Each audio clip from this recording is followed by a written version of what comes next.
a support system, and a family dedicated to your success. Join us on this exciting journey to turn your dreams into reality. The Ministry of Small Business and Entrepreneurship, building businesses, fueling innovation. Your success story starts here.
Good morning, everyone present in the room and following us live as we bring you our second quarter press conference for the ministries under the Minister, the Honorable Samal Duggins.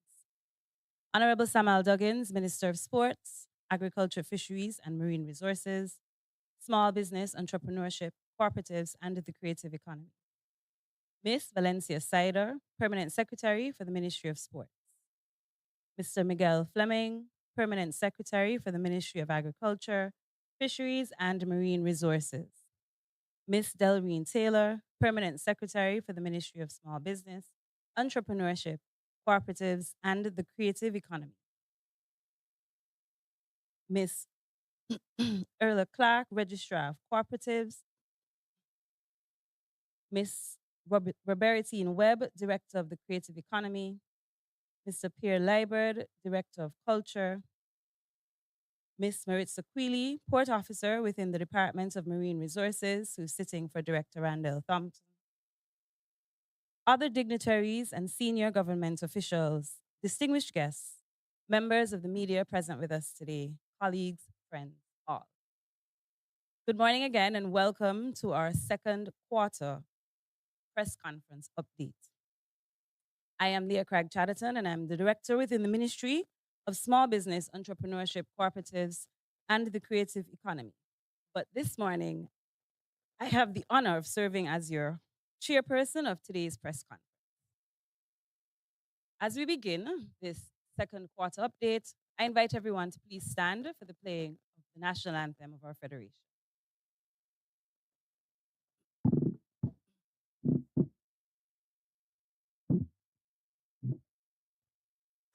O land of beauty, our country where peace abounds, thy children stand free on the strength of will and love, with good in all our struggles, Saint Kitts and Nevis. A nation bound together with a common destiny.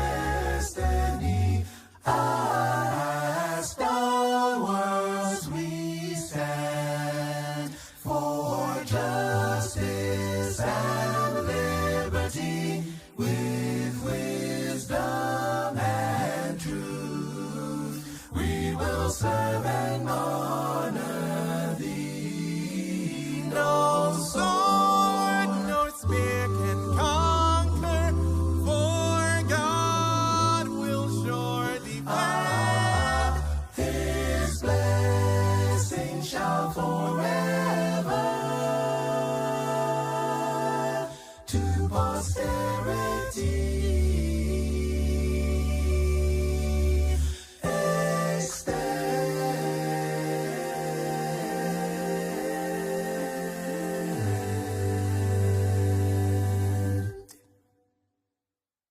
Please remain standing for our prayer. Heavenly Father, we thank you for the gift of this day and for bringing us together for this second quarter press conference.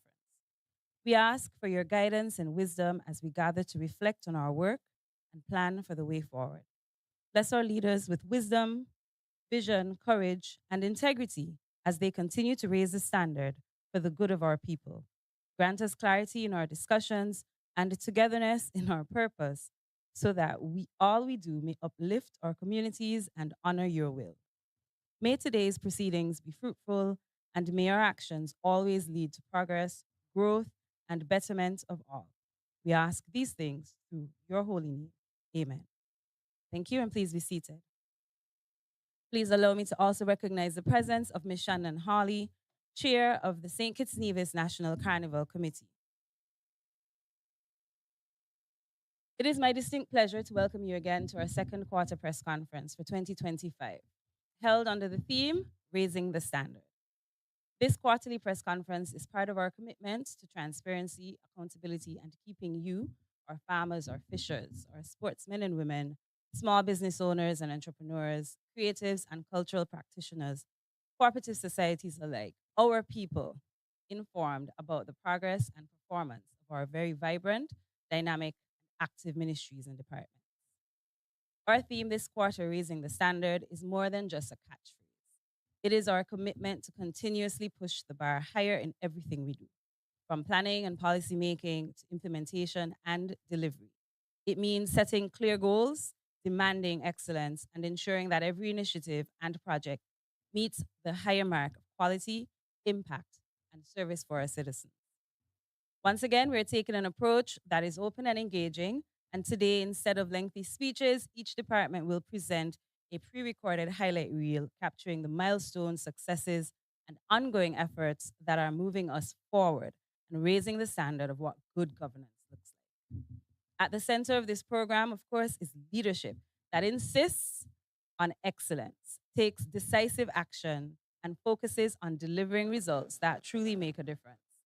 It's about ensuring that commitments don't just stay on paper, but they come to life in our communities, our businesses, and our daily lives. So, on that note, I invite you to join me in welcoming our minister, the Honorable Samal Duggins, whose leadership continues to challenge all of us to do better, be better, and raise the standard every single day. Minister, the floor is yours.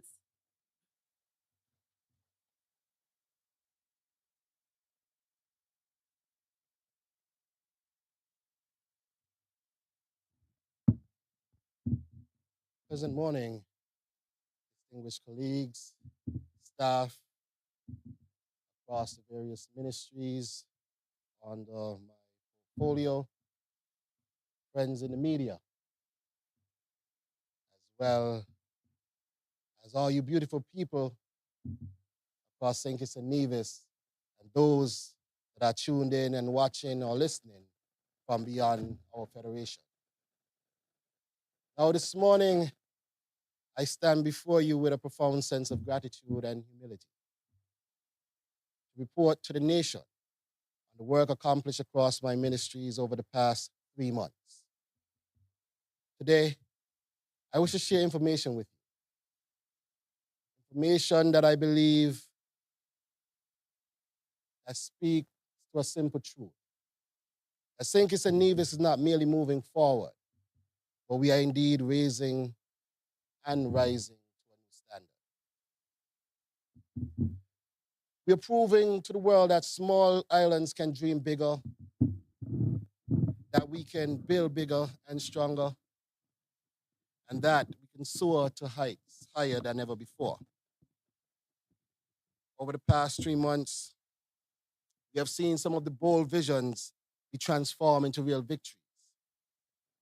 Victories that have given our nation countless reasons to be proud and raise our national pride. We've seen victories across the Ministry of Agriculture. And we have raised the standard there with projects like our Breakfast Hatchery, where we started distributing our day-old chicks to our farmers for the first time. Now, this initiative, as simple as it may seem in our context, has positioned St. Kitts and Nevis as the leading day-old supplier of chicks in the entire OECS region. Now, it didn't stop there. Over the last 3 months, we also invested heavily in skills training and innovation, equipping our farmers and butchers to hone their craft and elevate the quality of meat production. Across the Federation, we have seen where our livestock farmers have been producing livestock, but what has been missing is that high quality cut that we can now service our high-end industries. And we have been putting effort, emphasis in developing that. First, we had Southern University doing a training session, and then we brought in colleagues from Jamaica to do follow-up training sessions as well. We also recently, over the last few weeks, received 15,000 coconut slips, which we are distributing to our farmers. We recognize that that industry has been booming, and unfortunately, in years past, most of which have been imported. We are saying soon enough, no more importation, more local production. But this also comes on the heels of us distributing over 150 pineapple slips to our farmers. 150,000 pineapple slips, I stand corrected, to our farmers, and nearly 100,000 plantain and banana slips as well. Because we believe fundamentally, we will eat of the seeds that we sow. And as we sow these seeds, the future shall be a bountiful harvest. But I also believe there has been no doubt that we have raised the standard in fisheries. And on the heels of last year's record-breaking numbers, over $19.6 million in revenue, this year we have begun exploring new frontiers, such as the industry around Caribbean king crab and the farming of that. And that is something that we are now exploring the possibilities. Considering that most of the crab meat consumed have been imported crab meat, I do believe there is a space for us to farm our own king crab here in the Caribbean. We have also been strengthening coastal protection. And in that effort, we have received new equipment, tractors, and different components that you will hear more about to assist in combating the surge in sargassum bloom. We know the devastation that has caused to our coastal region, and we believe that we have to tackle that head on. And we have been making strides in that over the last 3 months. But my people, that is in the realm of agriculture and fisheries. We have also been raising the standard in sports. We've seen our tennis players, our swimmers, our volleyball players, our cricketers, our footballers, and our career athletes who have been carrying our flag and waving them high regionally and internationally at a number of different competitions, bringing home medals and trophies on each occasion. But this proves a fundamental point that our island can produce giants. Not only giants of heart and of spirit, but giants of talent, ladies and gentlemen. We have an abundance of that here in the Federation. We have also been elevating and raising the standard in sports tourism. We have invited the world on a number of occasions to our shores, hosting historic matches, and these resonate far beyond the field of play. We've seen that in cricket. We are every month of this year so far, we've had a cricket tournament hosted across the country. We are raising the standard in volleyball, where we have been hosting regional volleyball tournaments, most of which would have taken place at the Marriott Beach. We've also seen that in football. And most recently, it was a joy for me to be a part of hosting the first ever regional and international match in a rural community in this country. And that was hosted on the Samuel Williams playing field down in Verchars. Raising the standard, showing that it is a countrywide effort and not focused in the city alone. But we have been raising the standard as well, small business and entrepreneurship. We have been teaching our entrepreneurs not just about how to produce, but also how to package, present, and excel in markets both locally and globally. We have placed specific focus on women in business. We have been investing in their confidence, investing in their skills, investing in their leadership, and ensuring that they take the rightful place at the helm of our economy.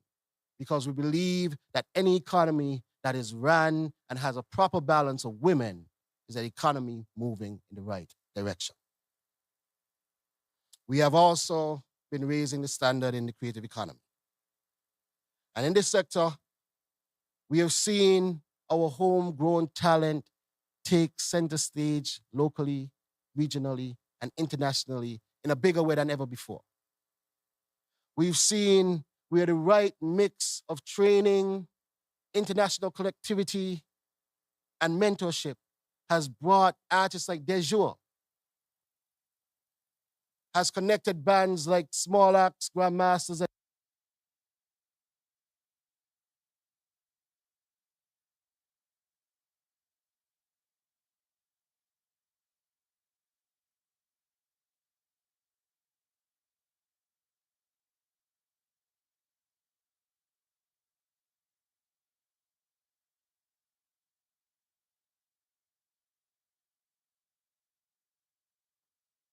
to Mr. Darian Dash, one of the fundamental architects of the world-renowned Rockefeller Records, who has made time to come to St. Kitts and Nevis and speak to our creatives on the business of music.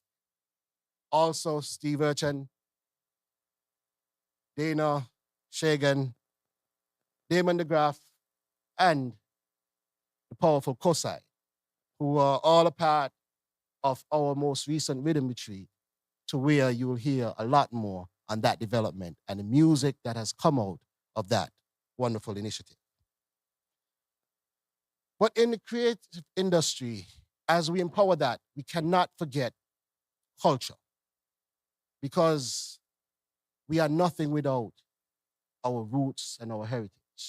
And we have also been raising the standard in ensuring that we remain connected to our roots, developing our folklore, and ensuring that it remains present at all categories of our life.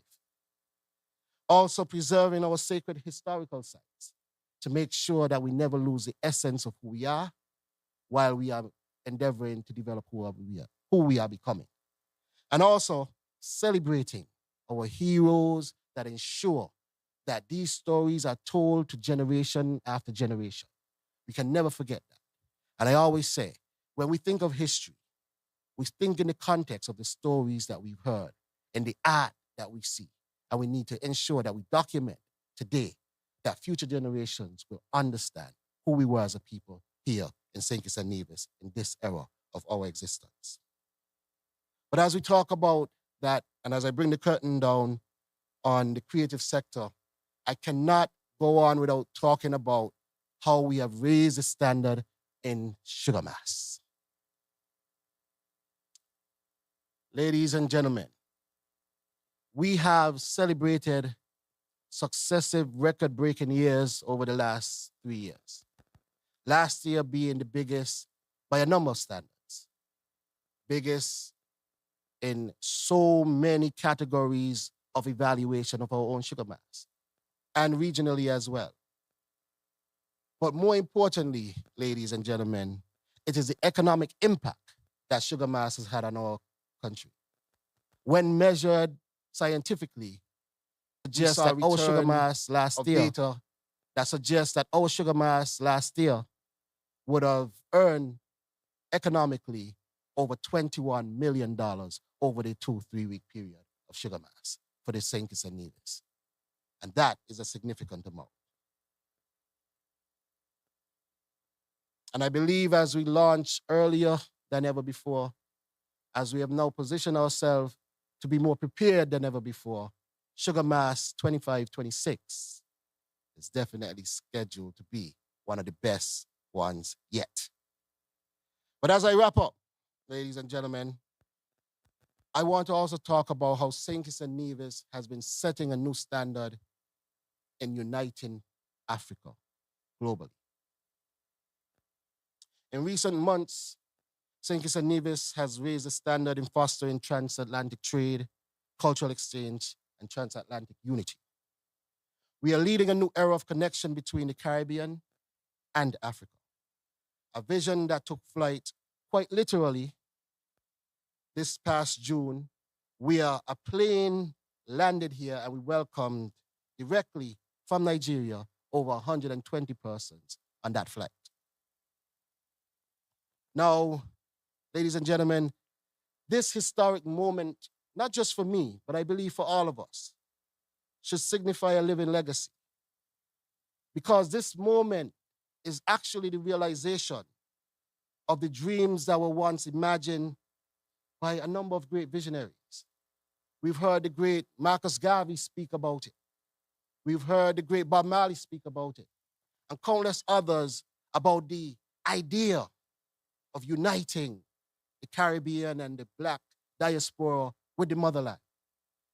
St. Kitts and Nevis has not just been talking about it. We've been walking the walk that everyone has been talking, setting new standards in that realm.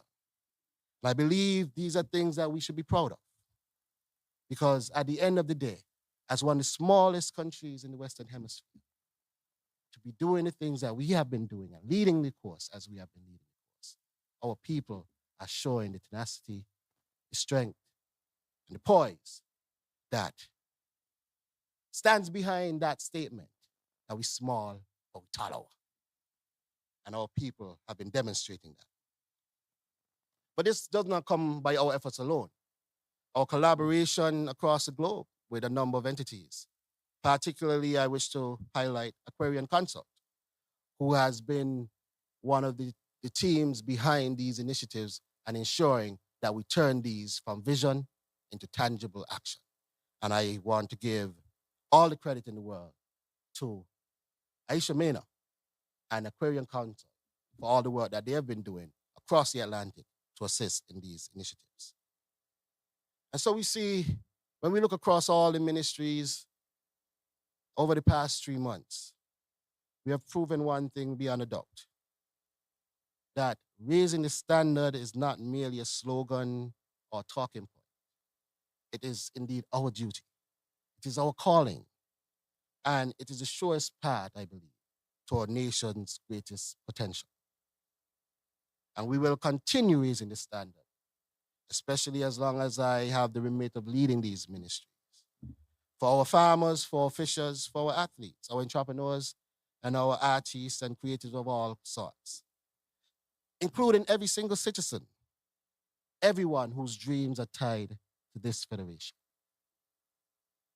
Ladies and gentlemen, we have a morning where we will be updating in detail a number of things that we have been able to achieve over the last 3 months. And I look forward to sharing that with you this morning. And I want to thank you, the people of St. Kitts and Nevis, for your continued support and partnership, because this has been a journey that has not always been easy. And anyone knows leading a nation into uncharted waters waters where the world has been changing in and of itself. It's never going to be an easy job. But here we are, doing it together. And I believe together we will rise to the occasion, and together we will continue raising and setting new standards, not just for St. Kitts and Nevis, but for the region and indeed for the rest of the world. Thank you and good morning.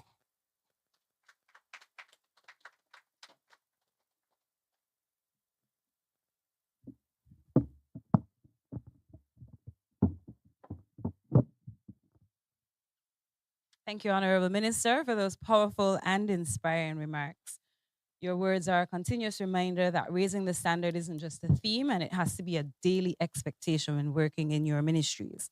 And it's about ensuring that each action we take, every policy we implement, and every project we deliver is done with greater care, higher quality, and clear focus on impact.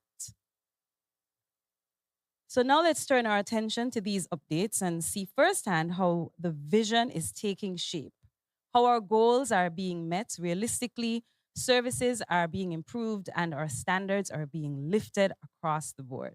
Let us begin the presentations. First up, we'll see from the Ministry of Small Business, Entrepreneurship, Cooperatives, and the Creative Economy.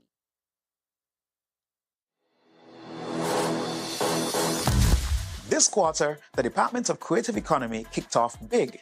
We welcome Darian Dash, a legend in the business and one of the minds behind Rockefeller Records, the label that helped launch Jay-Z. He dropped real gems on the business of music with our local professionals. Then came From the Soul of My Pan, a powerhouse steel pan concert in partnership with the Bank of Nevis, EBJ Harmonics.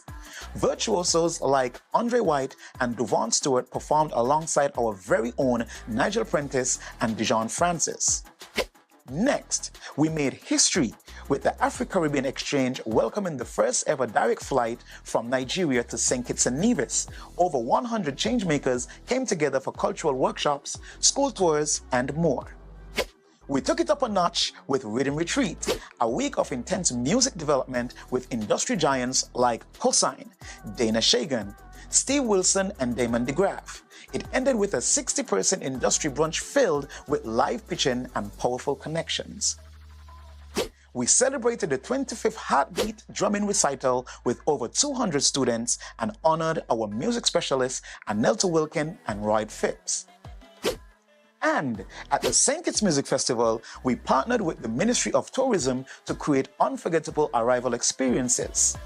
So, what's the creative economy doing? Raising the standard, and we're just getting started.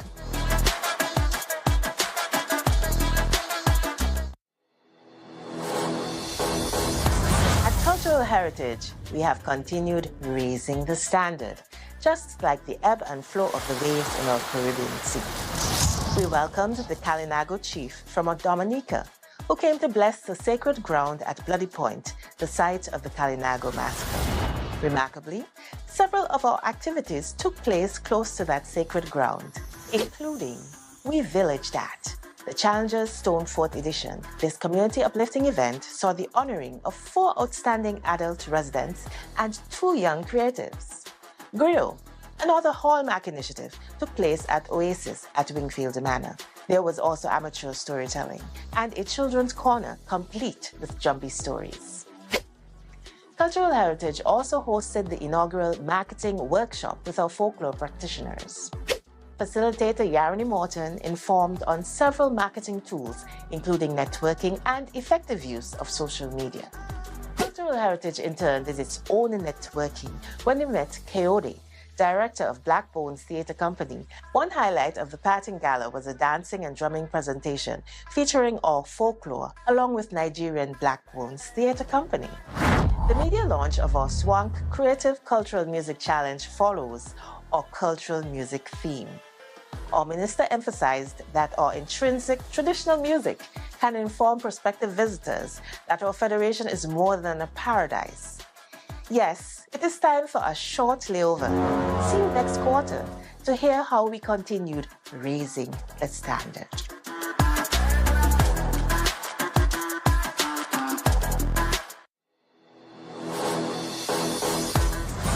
The Department of Cooperatives has been busy this second quarter. Here are the highlights. First up, training sessions. We're helping our cooperatives level up with new skills to build capacity, manage better, and grow stronger. We also used Easter break to engage our little savers at the Junior Savers Easter Workshop, teaching money smarts and cooperation early. And we made a special visit to Joshua Obadiah Primary to encourage students to save and bank. On the financial side, we've been engaging accountants and auditors to help our cooperatives sharpen their financial tools. With the help of the department, the St. Kitts Nevis National Cooperative League and Taxi Co-op were able to have their long-awaited AGMs, paving the way for stronger cooperative governance. We also kicked off the cooperative's technical committee, setting the stage for innovation and strategy. Next up, the agro strip. Our cooperatives showed up and showed out with local goodies and fresh produce. We're raising the standard. Stay tuned, stay involved, and remember, together we achieve more.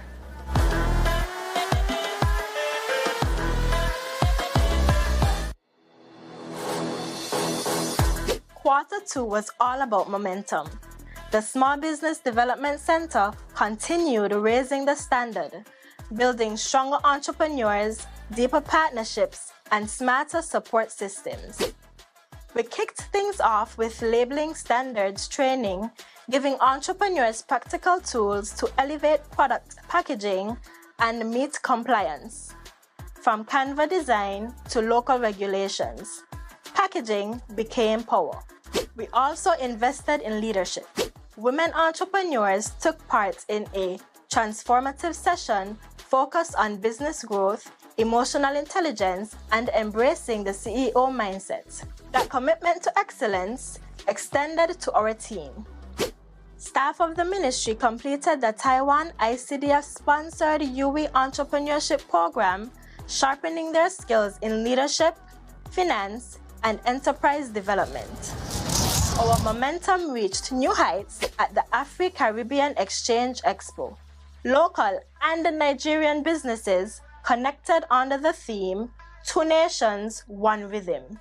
We closed the quarter at the Agro Strip and Small Business Field, where entrepreneurs and cooperatives came together to showcase, sell, and celebrate unity during the International Year of Cooperatives. From packaging to partnerships, we're not just building businesses, we're raising the standard.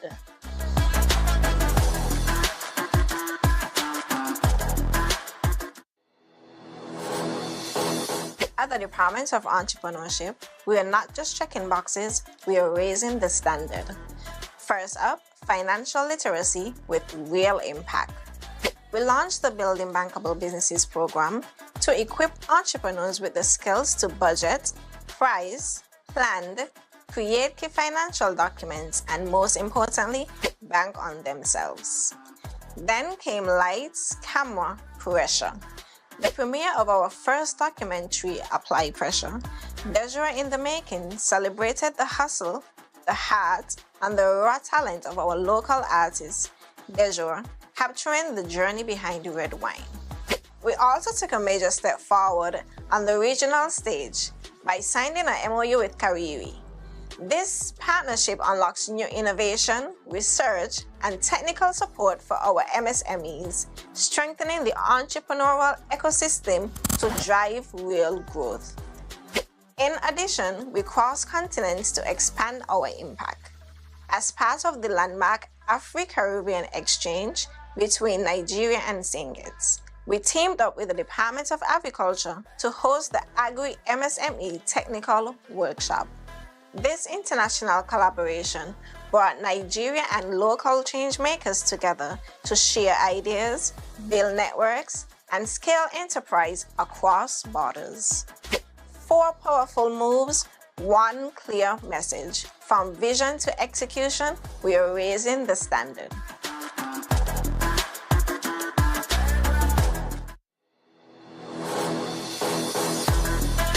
The last quarter has been an exciting time for the National Carnival Committee and Secretariat. We've been working tirelessly to deliver an unforgettable Sugar Mass 54. Here's how we've been raising the standard so far. Registration is now open for all of our national carnival competitions: Junior and Senior Calypso, Soca Monarch, Panorama, and Talented Teen. Forms are available online and at the Secretariat. In June, we made history, launching our carnival calendar with the Tourism Authority in New York City. This milestone connected us with international press and shared Sugar Mass with the world. During the St. Kitts Music Festival, we proudly introduced our 6 Miss St. Kitts and Nevis pageant ambassadors, remarkable young women who reflect our nation's pride and talent. Our new carnival merchandise launched at our Sugar Mass pop-up during the festival. This is already flying off the shelves. Your support fuels the energy behind Sugar Mass, and together we'll make Sugar Mass 54 the best one yet. Remember our slogan, sweet to the core, for Sugar Mass 54.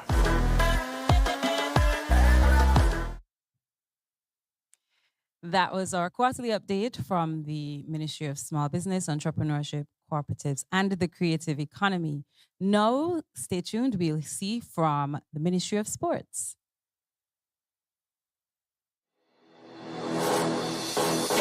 Welcome to the Quarter 2 Sports Roundup from the Department of Sports, where passion meets progress and every achievement raises the standard. In tennis, our junior athletes served up serious wins at the Barbados International Junior Tournament, bringing home championship titles and putting our program on the regional map. At the Carifta Games in Trinidad and Tobago, our athletes delivered. Medals were earned, personal bests shattered, proving St. Kitts and Nevis is a force on the track and in the pool. Cricket came out swinging this quarter. Local and regional tournaments picked up steam. School cricket stayed front and center, and our stars rose to the occasion. Jazara Claxton earned her spot on the West Indies women's team, while Mikhail Louis was named the West Indies Championship Player of the Year 2023-2024. This is what raising the standard looks like.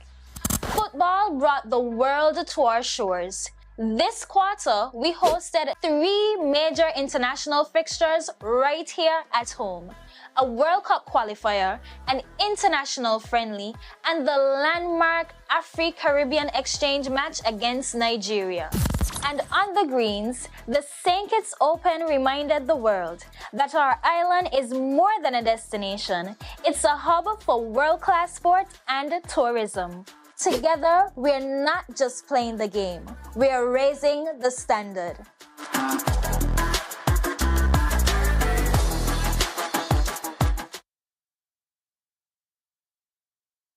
Folks, from the Ministry of Sports, just highlights of the last quarter, not everything that they've done.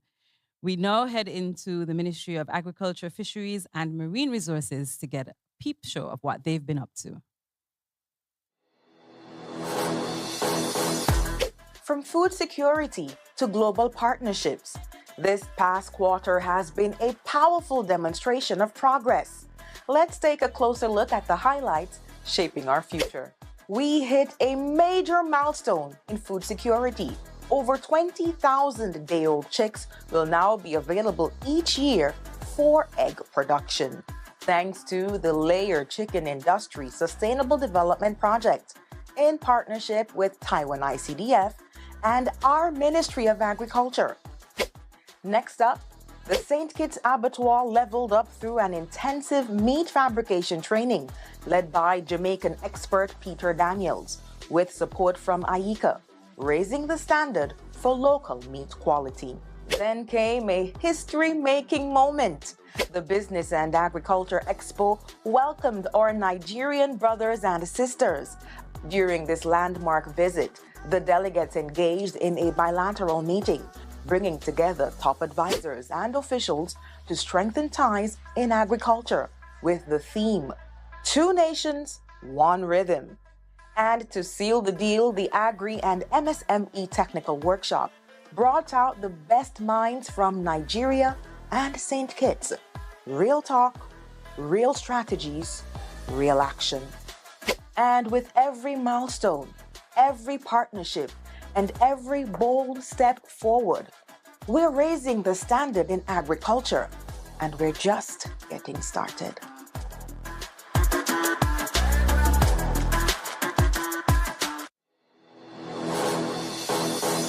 In quarter two, the Department of Marine Resources continued to raise the standard. Here's a look at some of the key initiatives we were proud to be a part of. With support from the Government of Japan to the Regional Sargassum Project, we received key equipment to boost the shoreline cleanup. Lightweight tractors, claw grapples, loader brackets, and the lifting arms. This means faster, more effective sargassum response where it's needed most. We wrapped up the Coast Fish Project with a regional seminar in Dominica, highlighting local innovations like artificial reefs and biodegradable fish pots that are already advancing marine sustainability. This quarter, we dove into some exciting community outreach. We partnered with the Jessup's community management team for a hands-on FADS workshop, where 2 fish aggregating devices were built, adding to the multiple FADs we built over the last 3 months waiting to be deployed. And through our ongoing partnership with Care SKN, we supported a new initiative to farm Caribbean king crab, connecting reef restoration with livelihoods. To re-energize our work towards establishing the St. Kitts Nevis Marine Management Area, the SKNMMA, we brought key stakeholders together for a refresher session to share progress and align priorities. From our shores to our sea, we are raising the standard and leading the charge for a more sustainable, resilient, and a thriving marine future in St. Kitts and Nevis.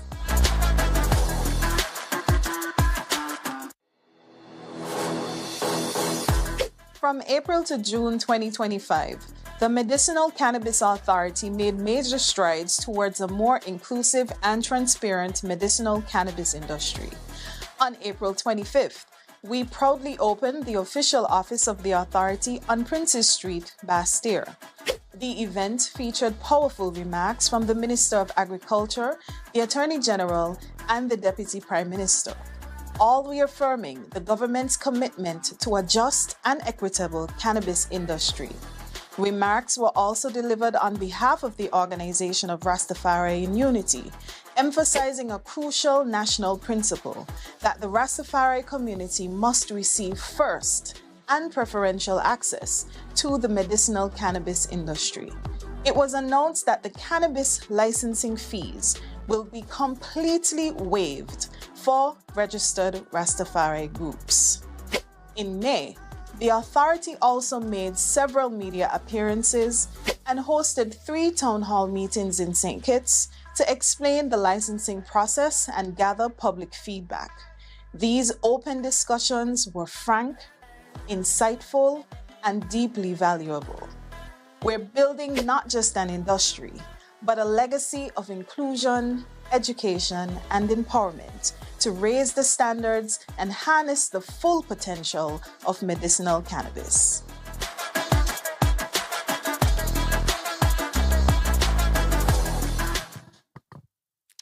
What wonderful highlight reels. Thank you so much to all of our teams within the various departments. What you've just seen were 10 highlight reels, 10 reels showcasing hard work, showcasing evidence of the last 3 months, showcasing what the next few years will look like under the leadership of our Honorable Samal Duggins.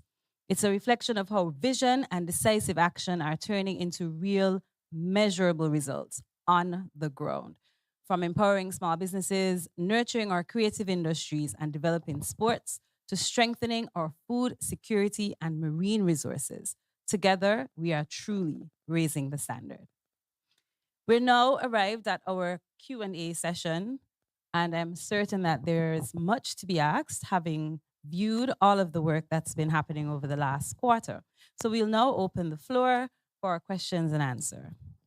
All questions, please note, will be directed to the minister, and the minister will delegate the most suitable representative for response as required. When asking your question, please State your name, the name of the media house you represent. And for a smooth flow and to ensure everyone has an opportunity, we kindly ask that you limit yourself to one question at a time. And we'll also alternate between media houses to facilitate everyone as best as possible.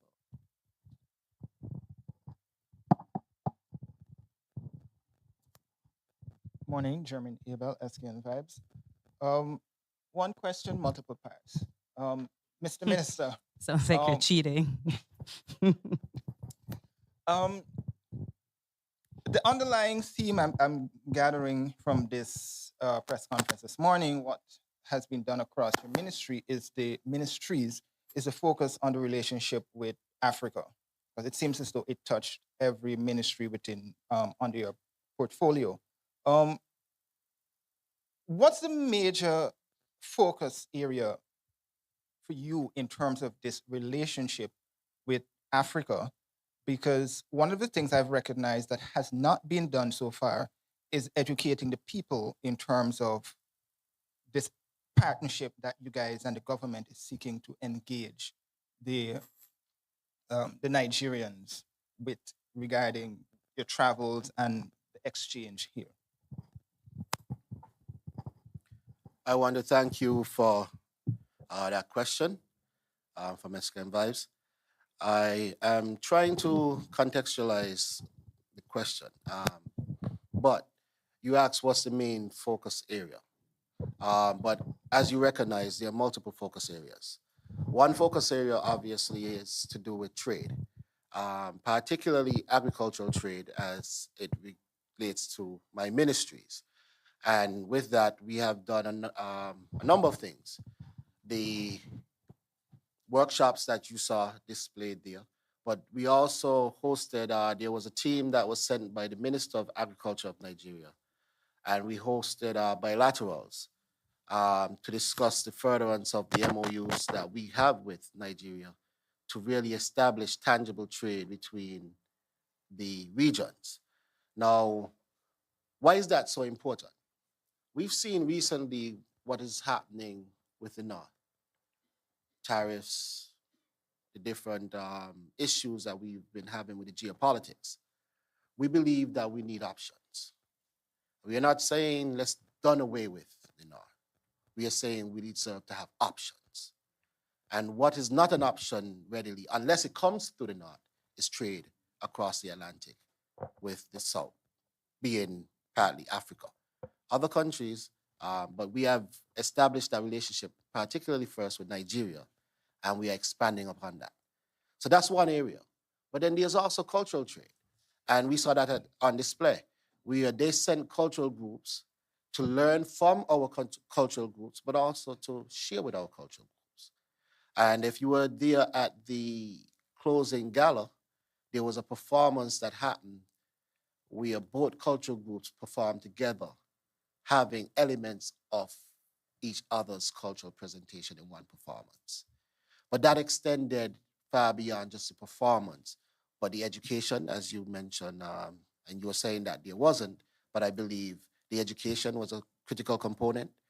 But beyond the education is also the idea of showcasing how both continents, one, are similar, but how they could collaborate, both areas could collaborate well into the future. And then beyond that, there was a small business development, again, tying back to trade. So a number of our local producers are looking now to share goods into the Nigerian and African market and vice versa.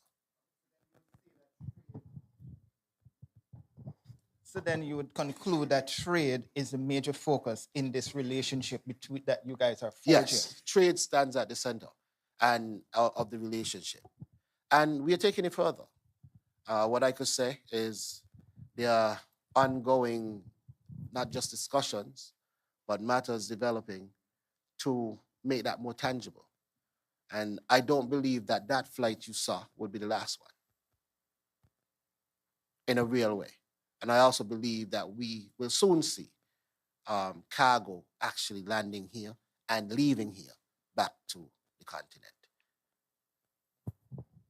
Mrs. Duggins, Glenn Bart from SKN Newsline. I want to continue along the lines that we have started, the trade with Africa.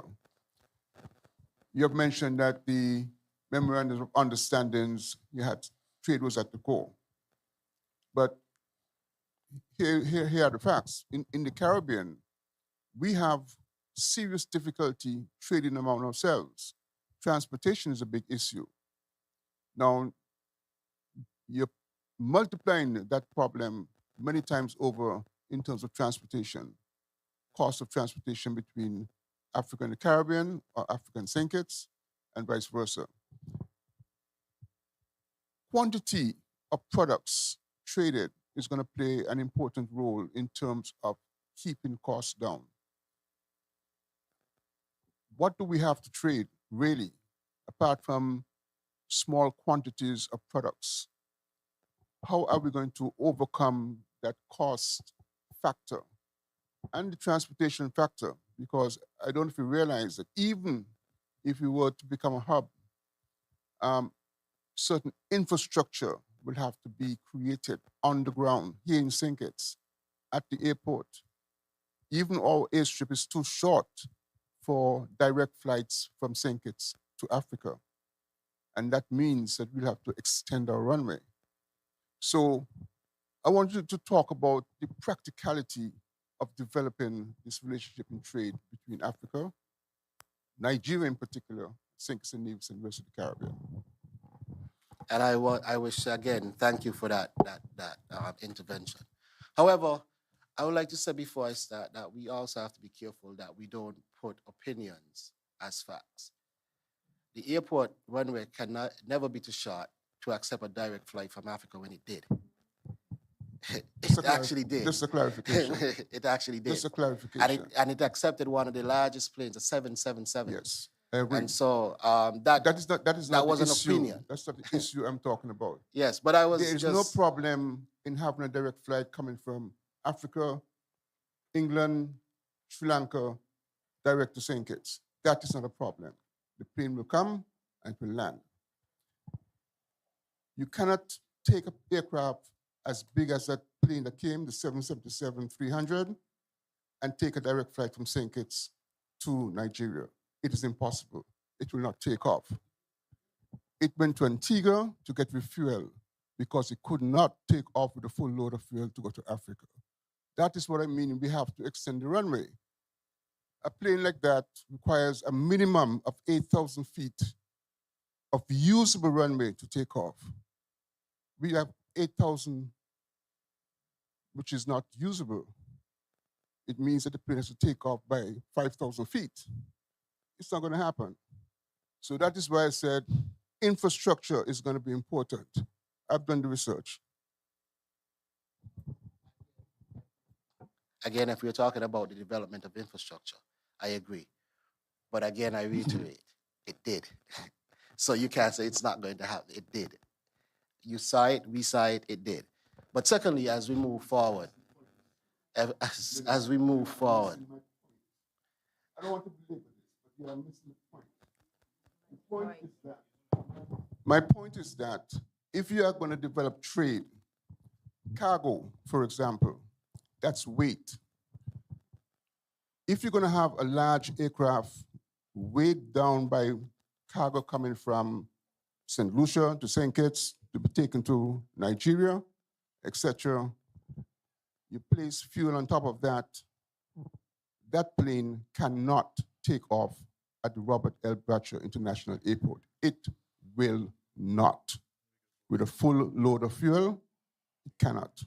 That is why this aircraft, this Air-Peace aircraft, went to Antigua to get refuel to go back to Nigeria. That's fact. No, again, and I respect your intervention, but let us also recognize a few fundamental things. What came here was a 777. It doesn't require a 777 to do trade between Nigeria and the Caribbean. In fact, you can go with a A330, A320, which is similar to what comes here every day with American Airlines, JetBlue, and the others. And I'm saying we have opinions, But let us talk about what is reality. What is reality is that we do have the infrastructure to facilitate trade between Nigeria, Africa, and the Caribbean. We do. Do we need development and upgrades? Of course, certainly, because we need real housing. We need a few things that must be done and placed to further that. However, these are the things that are now being discussed and developed because we recognize this is not something that has been done. And when we talk about raising the standard, this is what we're talking about. So you're talking about seeing it as is. We are talking about the standard, the new standards that we are setting. This is just the fundamental ground floor. We are moving to new standards. And these things are fast being developed and actioned. And I could tell you that. So what you're seeing is just the development towards that. Now, as we talk about what do we have to trade, we have many things to trade. We have our local expertise in our people.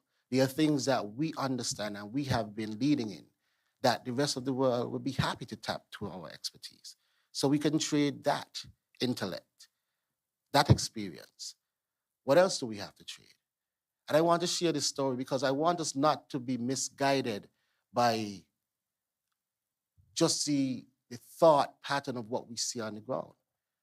I learned a fundamental aspect of trade from visiting Avery Island, where they produce Tabasco. Tabasco is produced on a 5 square mile island. 5 square miles.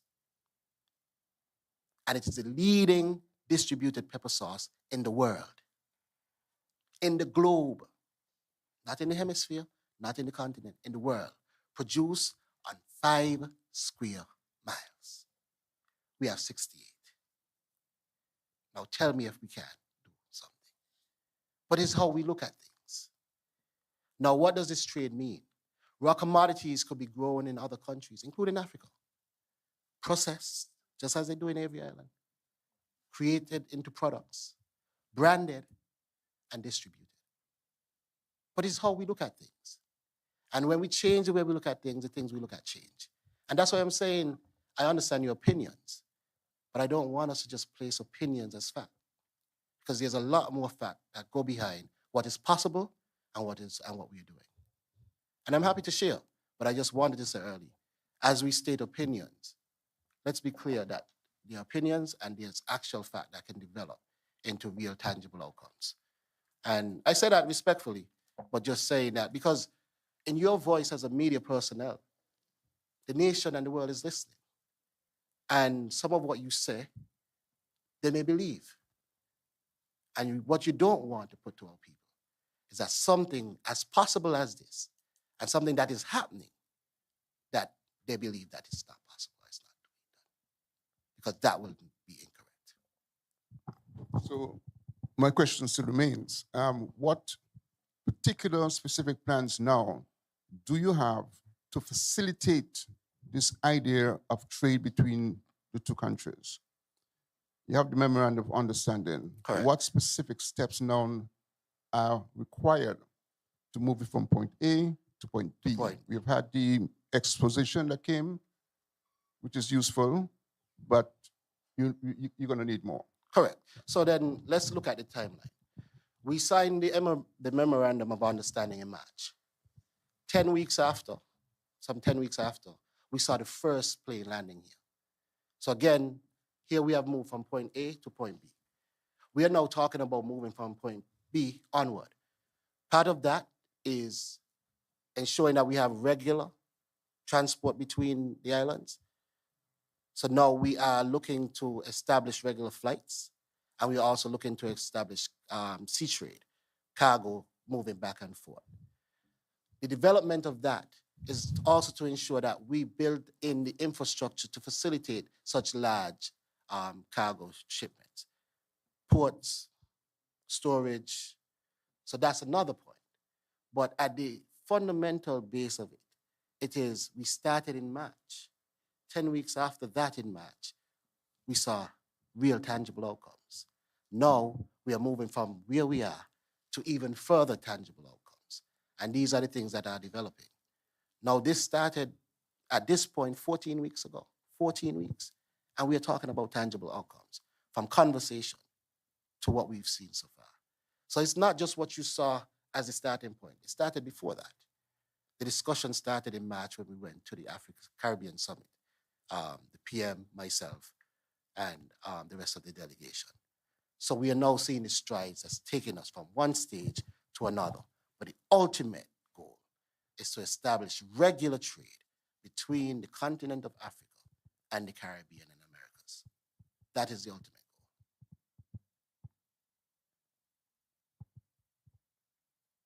Good morning, Minister. I'm Lorraine Wilkin from winnfm. And I'm going to change the topic a little. First of all, I want to commend you all on the great advances that have been made or are being made in the area of entertainment, creative economy, and so on. And so my first question is very short and to the point. Where are we in relation to the Creative Arts Center? Is there a timeline on whatever the next phase is in bringing it to fruition? And I wish to thank you for that, the WinFM. Yes, there is. So the Creative Arts Center is listed under the public benefit option of our Citizenship by Investment program. And so far, it has been one of those projects that have been performing well. In fact, I could tell you that the full design has been presented and approved. I could also tell you that a contractor is now being contracted, I would say, because the tender went out and it went out around the world. They have visited a number of contractors and received information from a number of persons interested, and they are now contracting finally. The timeline that has been presented by the developers is to have a groundbreaking. And when I say groundbreaking, I do mean start of work, not ceremonial groundbreaking, but start of work, commencement of work by December of this year, early January. So that is a timeline as presented by the developer. Yes.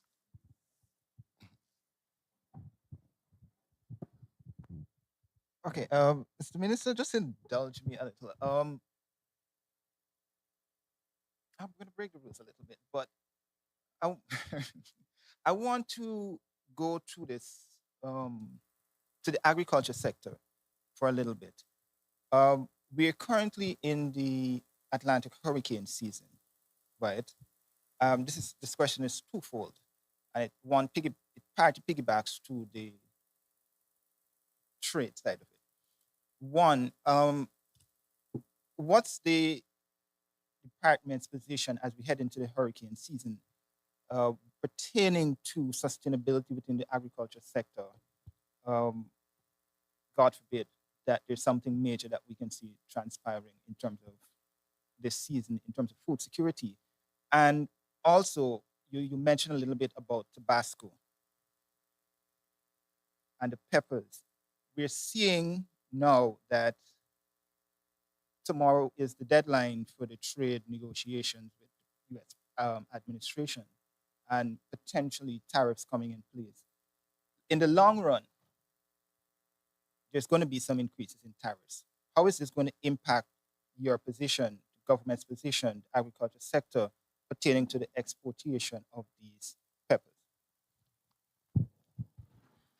Yes, so I would take that and I would give some details on that, but I'll also invite the permanent secretary in the Ministry of Agriculture to give some insight as well.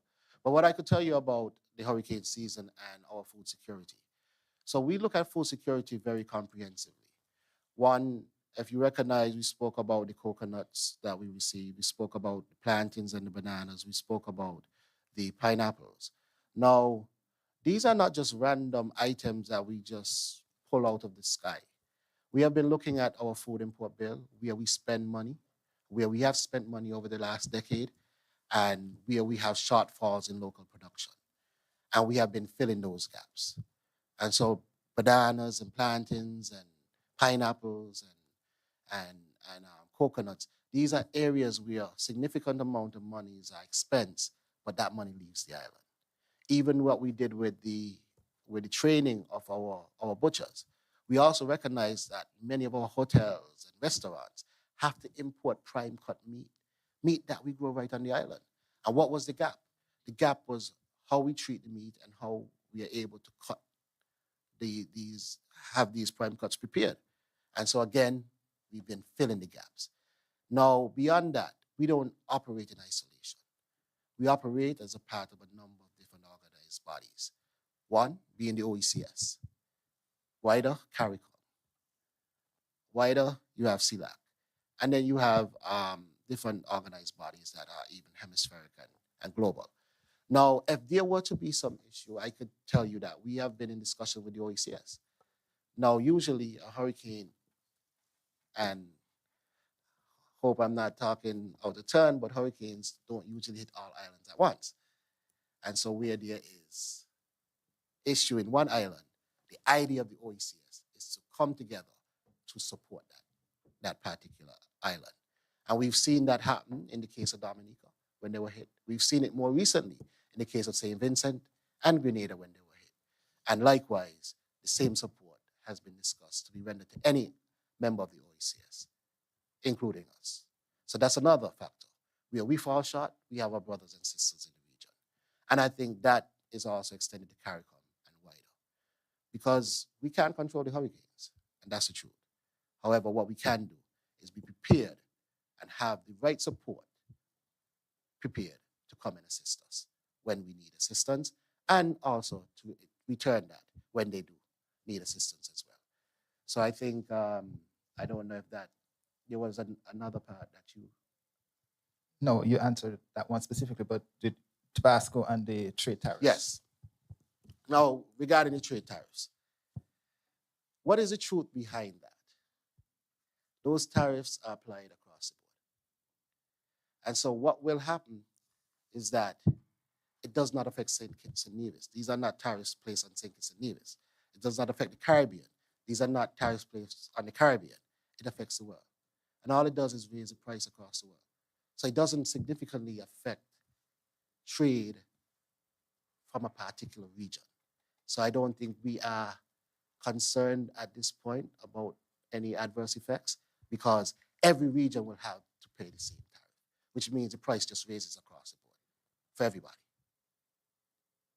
That is real. That is the reality of it. Until there is other data or evidence that shows that we should particularly be concerned, I don't think there's any concern. Well, the general idea was going forward, because you're now developing the Tabasco pepper industry. And what's the idea of it going forward in the long run, specifically to this sector? Not just St. Kitts and Nevis and its exports, but specifically that sector. Do you foresee any challenges going forward? Well, what we see because the whole idea of it is export, right? It creates an export product through which we will gain valuable foreign exchange. There's a sure market on the other end where the company has said, based on our size, whatever we can produce, they'll be willing to accept. And so you have a sure market. Peppers are crops that we know we can grow well. So you have a sure market with a crop that you have expertise in growing. They have come, they have tested our peppers. They have approved our processes. And so now it's about engaging in mass production for export. Again, you asked about the tariffs. Our plan has not changed because the tariff does not significantly affect us as individual countries. It affects the globe. Who should be more concerned is those in America, because what it does is raise the price for them. But as we export into, we are on the same bar that we are now, because everybody's bar will raise the same way. So all it does is just raise the bar for everybody. It doesn't affect any individual country or exporter. And that's the point I was making. So our plan remains the same.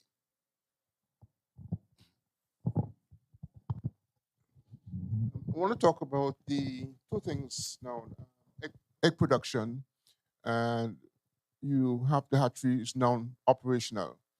What is the annual quantity of eggs that is being aimed for, and how does that compare to what it is now or over the past 2-3 years or so in terms of the quantity of eggs that we produce on the island? And would there be any enough perhaps surplus to trade with maybe St. Martin or St. Bart's or something like that?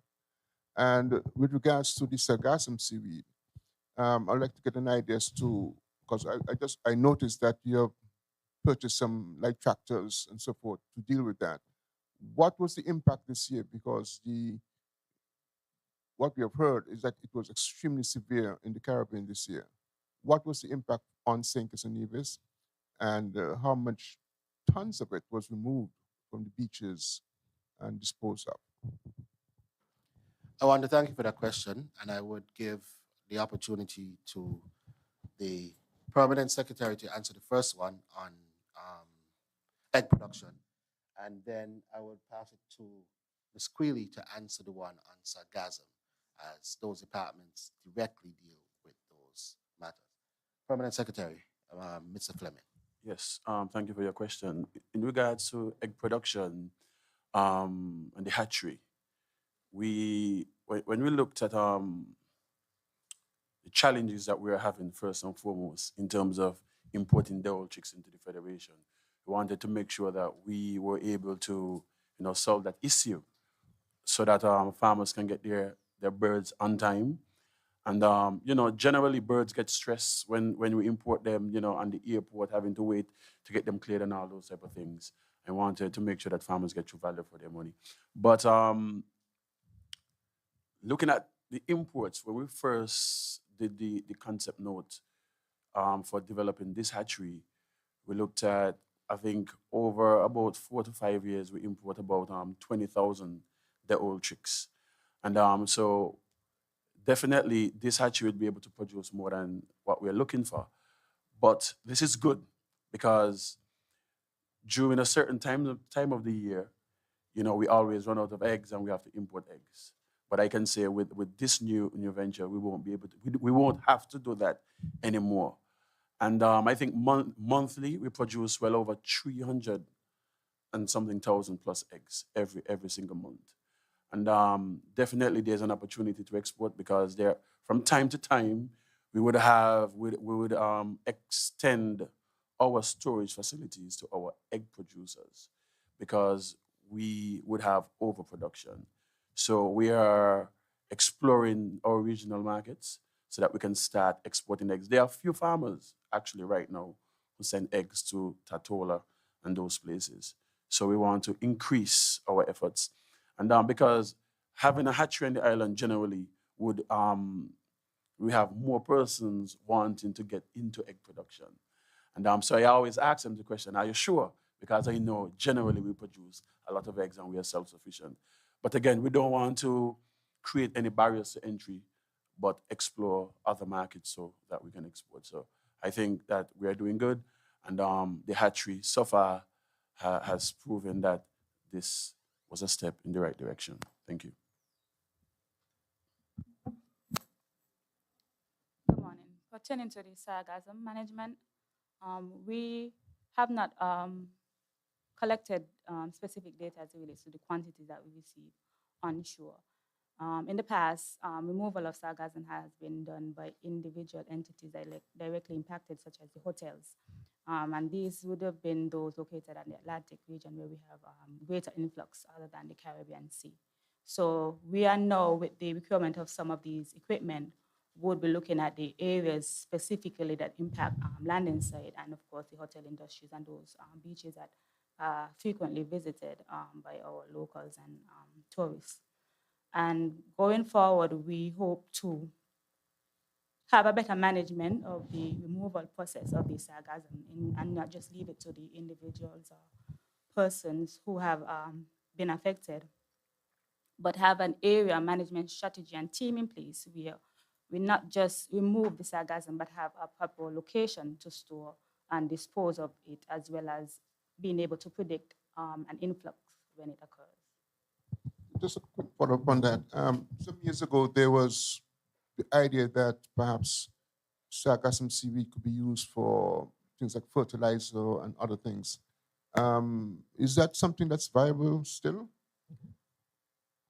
We have had a number of persons who have had results, good results as it relates to that. Once it's heavily processed and washed to remove the heavy metals, they have seen, for example, in fertilizers or mulch within the agricultural sector, that has been shown good outcomes. However, our concern or what we do not know is the long-term effects over a period of time in the consumption of some of these goods, vegetables that may be eaten as a result of it. And so we are cautious in that regard. We might be looking at other alternatives, whether it's in the exporting the good or cosmetics, craft industry as well. So there are other uses that we are also looking at. But I just wanted to add, we also looking at export because there are some companies around the world who actually has interest in buying the sargassum so that they can process it. So looking at being on the cautious side, it might be best that we just kind of focus on exporting it. But if there are persons on the island also who has a real viable business idea where we can really process this into something that we can utilize in agriculture and other areas, and after all the testing is done, we can see that it's really safe, then I think that is something that we'd support as well.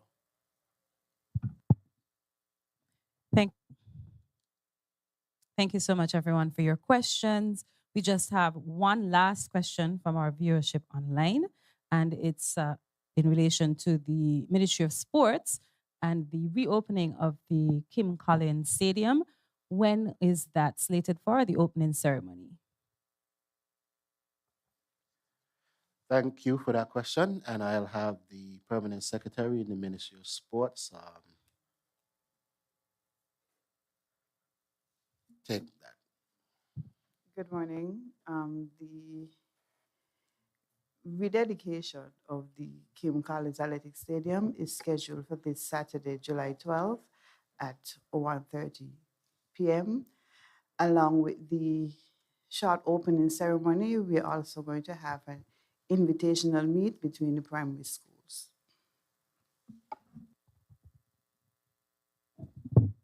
Great, thank you so much. Thank you to everyone for your engaging questions. Unfortunately, we have run out of time. We will be happy to take your questions in written format and reach out to you afterwards with any additional responses. We now invite the Honorable Minister to make his closing remarks. Minister Duggins, over to you. Thank you, Madam Chair of Ceremonies, and thank you to the wonderful team that is here at the head table of permanent secretaries and directors across the ministries. Charting a course of action in ministries like these is quite difficult. Many of our persons within society see a lot of these industries as hobbyist industries. And I believe it's time we recognize that they are economic drivers. And so everything from carnival to the creative sector to sports, agriculture, fisheries, and all the different departments within, I believe we need to recognize the significant importance to our economic stability and not just our emotional and social and nutritional well-being, but our financial well-being as well.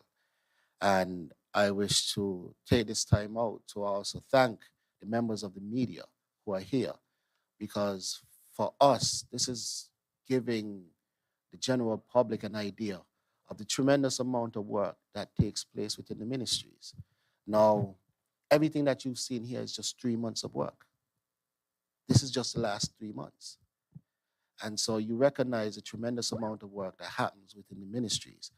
And it is your efforts combined with ours that enlighten the general public as to what is actually happening.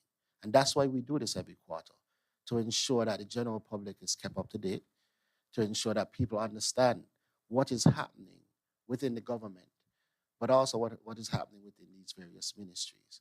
And I thank you, the members of the media, for carrying that message to the households for us and with us. And so I must give you all the kudos for being here and taking the message out to the general public, but also asking the questions, because your thoughts are part and parcel of the general thought of the society. And the questions that you ask are on behalf of the people. And we are here to answer these questions. And where we have suitable answers, we give you. Where we lack the answers, it is for us to go and develop that capacity to do so. And so thank you again for all your input.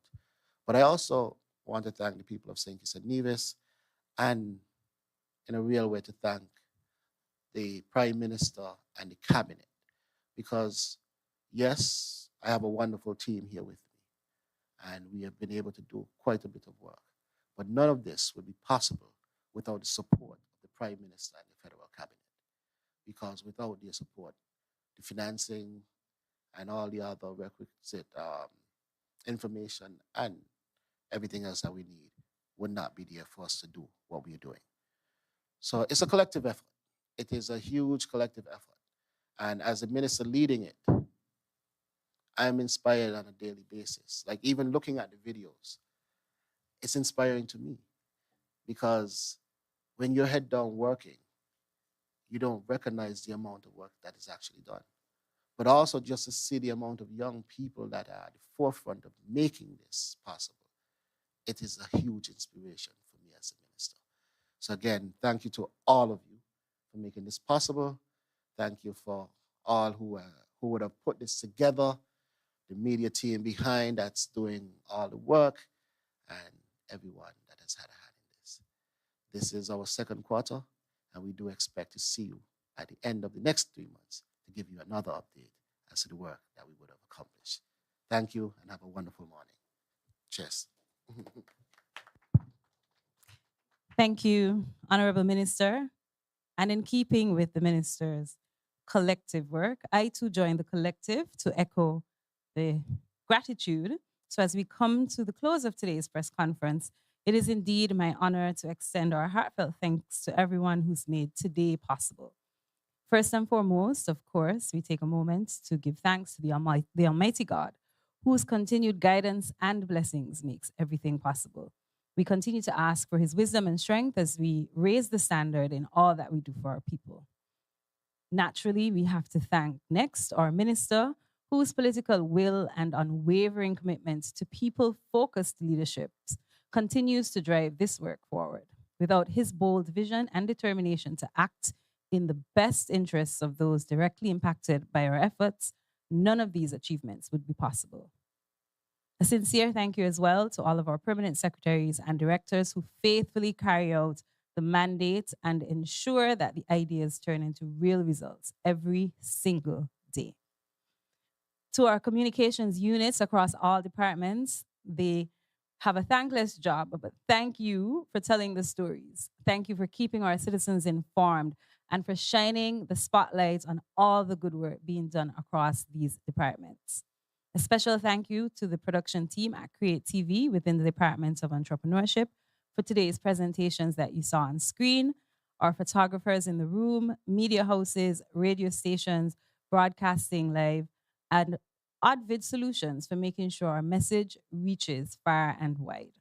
A heartfelt thank you to Aquarian Consult, who were integral in the success of the historic Afro-Caribbean Exchange, building the transatlantic bridge between St. Kitts and Nevis and Nigeria, connecting the Caribbean to the motherland in a meaningful and transformative way.